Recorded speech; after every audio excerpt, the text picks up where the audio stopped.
Com vocês agora no ar, Rodrigo Almeida Teixeira, no canal História de Sucesso. Perde não! Tá nas mãos de Deus, pode acreditar. Bota fé na vida, confia que vai variar. Tá nas mãos de Deus, pode acreditar. Tudo tem seu tempo, mas tem que saber esperar.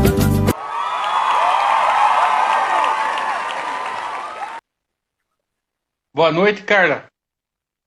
Boa noite, Rodrigo. Tudo bem? Tudo bem, e você? Seja bem-vinda aqui ao nosso programa.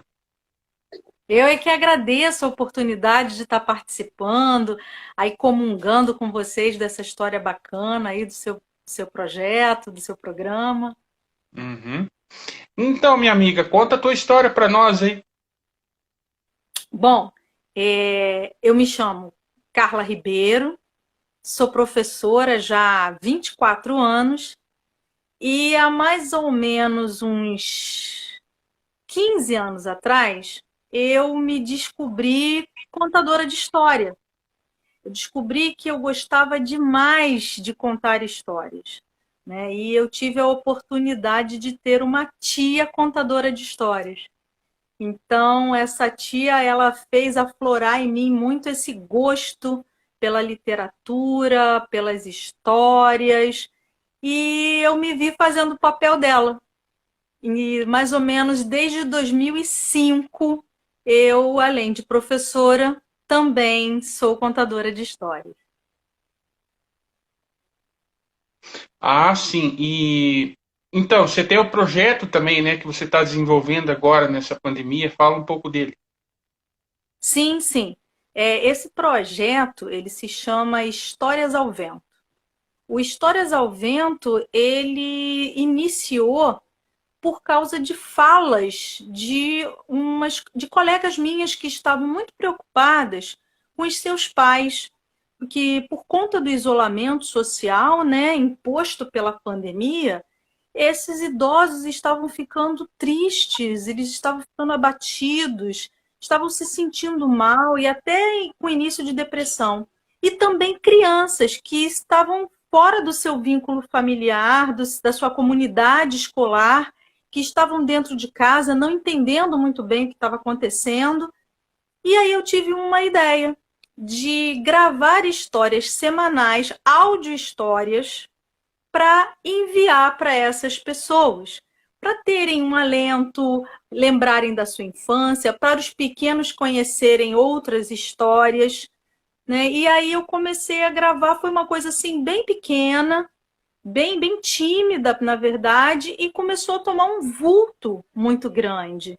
E eu preferi ventar essas histórias pelo WhatsApp. Algumas pessoas, por que você não faz um podcast, bota no Spotify e tal?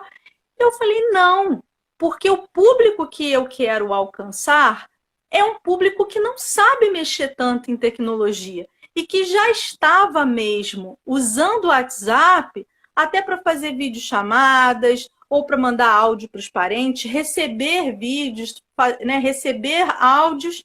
E aí eu pensei, eu vou usar o veículo que nesse momento é o mais comum, é o mais fácil deles lidarem. E aí isso começou de forma bastante tímida e começou a ganhar vulto, começou a ganhar proporção e saiu do estado. E quando eu vi essas histórias estavam sendo contadas em Minas, estavam sendo contadas no Espírito Santo, né? As pessoas começaram, Carla, eu posso inventar as histórias? Eu falei, claro, as histórias são para serem inventadas. E aí escolas me pediram os áudios para poderem colocar, para poder mandar para os seus alunos também nesse momento. Então, eu tenho algumas escolas de municípios aqui no Rio de Janeiro que também estão usando essas audio-histórias e que eu acho que está fazendo muito bem as pessoas, né? Engraçado, principalmente para mim. Ah, sim. Você podia criar o canal, né, do YouTube, né, Histórias ao Vento. E você postava cada semana uma, ou ia fazer sucesso também. Eu estou pensando, agora sim, que a gente já está indo para a 25ª história, eu posso tentar mudar esse canal para chegar nas pessoas. Porque inicialmente era só a audio-história para esse público. E aí eu tive um feedback muito legal. Eu tenho vídeo de senhorinhas e de senhorzinhos falando: manda mais uma história, semana que vem vai ter história. Ou se não, olha, não deixa parar não, continua. Eu tenho áudios também de filhos de amigos que estavam em casa que falavam: tia Carla, vai ter história essa semana? Eu gostei dessa história, posso mandar para o meu coleguinha? E aí eu vi que, na verdade, as histórias tomaram, na verdade, um outro vulto, que não era só de diversão. Era um vulto, na verdade, de comungar as histórias, de se fazer uma ponte entre as pessoas através dessas histórias. Uhum. E eu tive, assim, a felicidade, né, de mandar para uma ex-professora minha, do Instituto Federal, aqui do Rio de Janeiro, e ela gostou, ela é doutoranda, e ela falou: Carla, vamos escrever um artigo acadêmico sobre esse projeto? Eu nunca tinha feito um. Falei: tá, vamos fazer, mas faz como? Porque eu não sei. E aí ela foi dando, né, esse passo a passo. Também um amigo dela escreveu também conosco, foi um artigo feito a 3 mãos, né, com a professora Valéria. E aí o artigo nasceu, a gente submeteu a uma revista acadêmica e a submissão foi deferida, e esse mês a gente está na revista acadêmica da Universidade Federal do Acre. Que bom, que Né? beleza. E a gente ficou muito contente porque a gente pôde estar passando, né, essas histórias para frente e também a própria história do projeto. Uhum. E antes desse projeto, você já contava para criança? Como que é isso?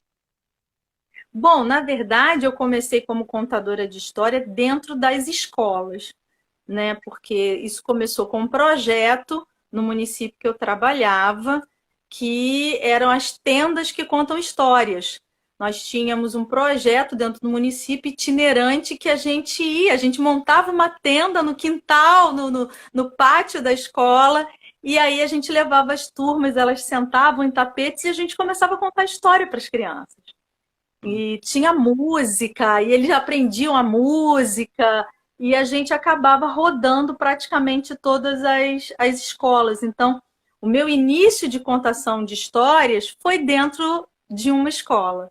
Ah, sim. Você tem livro escrito?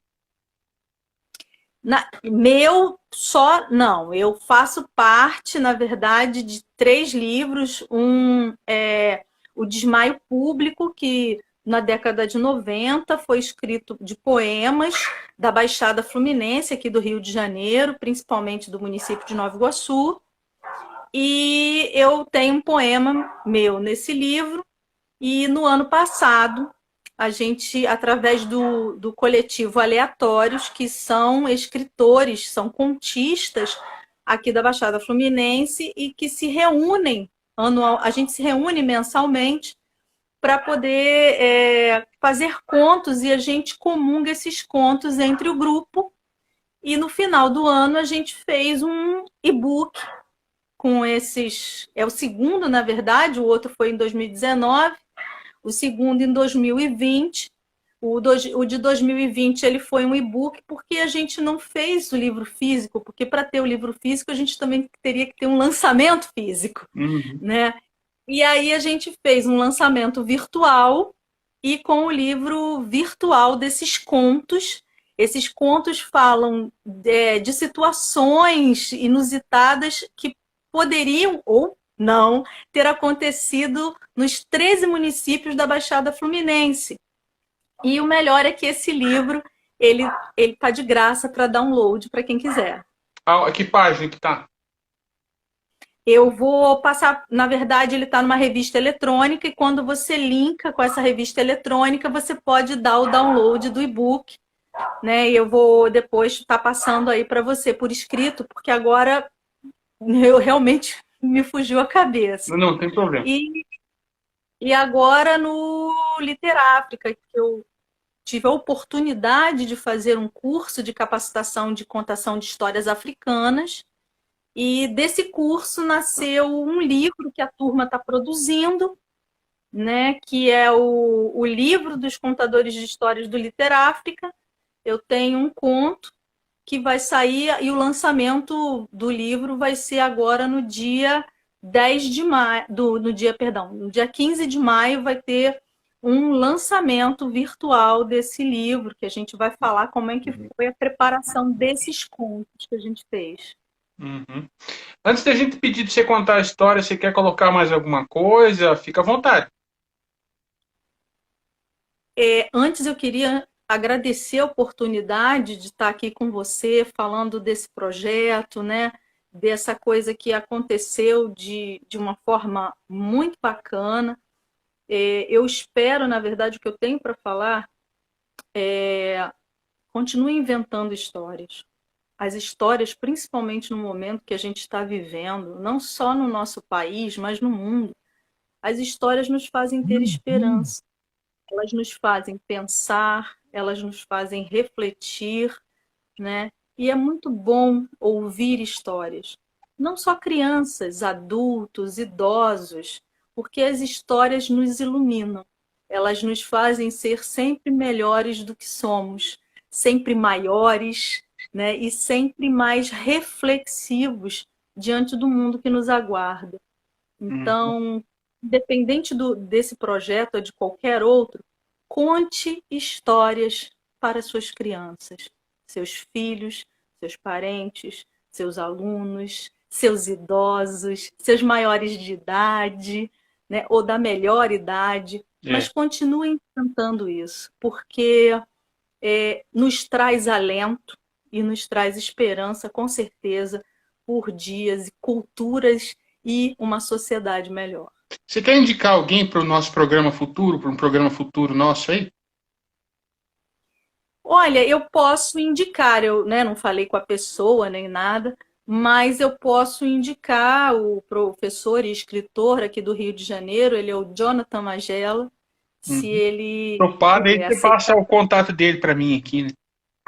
Ele é professor, escritor, roteirista, então ele tem assim caminhado por caminhos, por espaços bastante densos aqui da cultura. Eu acho que o programa seria muito legal com ele. Maravilha. E que história você tem para contar para nós, Carla? Bom, eu conto várias histórias, mas eu gosto muito das nossas lendas, dos nossos contos populares, da tradição dos povos tradicionais, né, dos povos indígenas, que a gente tem que resgatar e resgatar com força mesmo essas histórias, não só os contos de fadas, né? Então a história que eu queria estar trazendo para vocês hoje é uma lenda contada no Alto Xingu, que se chama Clara como o Sol e Escuro como a Noite. Maravilha. Bom, ela começa assim. Era uma noite sem estrelas na grande floresta, lá no Alto Xingu. Não existia barulho de animal algum. Uma noite de estrelas apagadas e lua que não aparecia no céu. Mas, de repente, dentro da mata se escuta o choro de uma criança. Um curumim vindo ao mundo. Quando todos da aldeia foram olhá-lo, ele tinha a pele tão escura, mas tão escura, que ganhou o nome de Jami, que quer dizer escuro como a noite. A noite passou, o dia começou a raiar. A grande floresta recebia um sol lindo e resplandecente. E neste raiar também se ouviu o choro de uma criança vindo ao mundo numa aldeia bem próxima daquela primeira. Só que desta vez era um menino. Esse menino que estava lá na primeira aldeia e que tinha a pele tão escura, nasceu quase que simultaneamente com o raiar do sol, agora de uma menina que tinha a pele clara, tão clara como o sol, que recebeu o nome de Josi, que quer dizer clara como o sol. O tempo foi passando, eles foram crescendo, Jami se tornando um guerreiro forte, bravo, Josi amada por todas as crianças, era carinhosa, ajudava todos na lavoura, até que numa festa de comunhão de amizade entre as duas tribos, eles se conheceram. E, é claro, se apaixonaram. Jami começou a dedicar todas as caças que fazia em nome do seu amor a Josi. Josi fazia tintas e pintava o corpo do seu amor para que ele tivesse muitas graças em sua caçada. Todas as duas aldeias estavam em festa, virariam uma só através do casamento dos dois amantes. Mas na floresta também vivem espíritos malignos que não estavam gostando nada naquela alegria. Apareceram então primeiro para Jami. Disseram para ele que se casasse com Josi, nunca mais as suas caçadas teriam êxito. Ele não seria mais o guerreiro forte e valente. Quando apareceram então para Josi, disseram a ela que seu útero seria seco, que ela não teria filhos e seria abandonada pelas mulheres de sua aldeia. Os dois, é claro, ficaram apavorados e resolveram conversar um com o outro. O amor deles falou mais alto e resolveram enfrentar esses espíritos. O dia do casamento chegou. Todos estavam muito felizes. Só que horas antes, esses espíritos apareceram e levaram os dois para o grande centro da floresta. E de lá se separaram. Jami foi para o extremo norte da grande floresta e Josi foi levada para o extremo sul. E assim nunca mais poderiam se ver. Eles estavam desesperados. Não sabiam mais o que fazer. Resolveram então pedir ajuda aos bons espíritos. Afinal, onde existe o mal, também existe o bem. Clamaram então com todo o seu amor para que aquilo pudesse ser desfeito e que eles pudessem novamente estar próximos um ao outro. Bom, os bons espíritos foram ajudar. Disseram que não poderiam mais ficar juntos, mas havia um meio para que isso acontecesse. Eles entenderam. Jami, então, começou a chorar de saudade, de amor, de esperança. Chorava grossas lágrimas, tão escuras quanto a sua pele. Essas lágrimas caíam no chão e começaram devagarinho a se juntar, a correr, até que se transformaram num denso e caudaloso rio. Josi, lá no extremo sul, começou a chorar baixinho de saudade do seu amor. Deixou que aquelas lágrimas pudessem levar toda a saudade que tinha. Lágrimas finas e cristalinas, tão claras quanto a sua pele. Essas lágrimas também iam caindo de leve, iam se juntando na terra, até que formavam um rio cristalino e fértil, que corria brandamente. O rio que Jami tinha feito com as lágrimas começou a descer. O rio que Josi tinha feito com suas lágrimas também começou agora a subir, até que eles se transformaram nos próprios rios. Jami correndo solto num rio caudaloso, Josi correndo mansa num rio cristalino, até que eles começaram a se aproximar.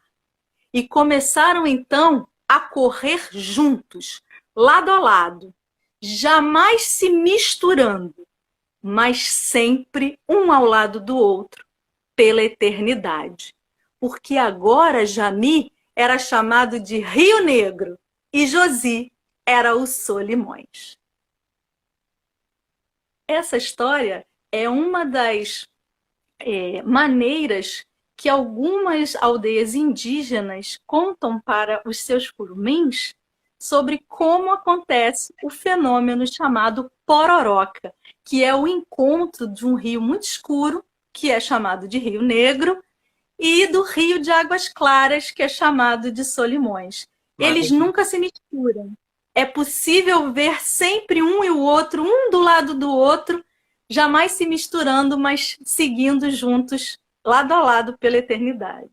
Maravilha, Carla. Felicidades para você, para sua família. E mais uma vez, muito obrigado por ter aceito, viu? Participar aqui do nosso programa. Agradeço muito, tá, Rodrigo? Muita sorte, saúde e saúde, saúde, saúde. Vacina tá aí, minha amiga. Já vamos ficar livre disso logo, logo, se Deus quiser. Se Deus quiser, mas a gente precisa continuar sempre se cuidando. É. Forte abraço e muito obrigado a todos. Obrigado, Carla.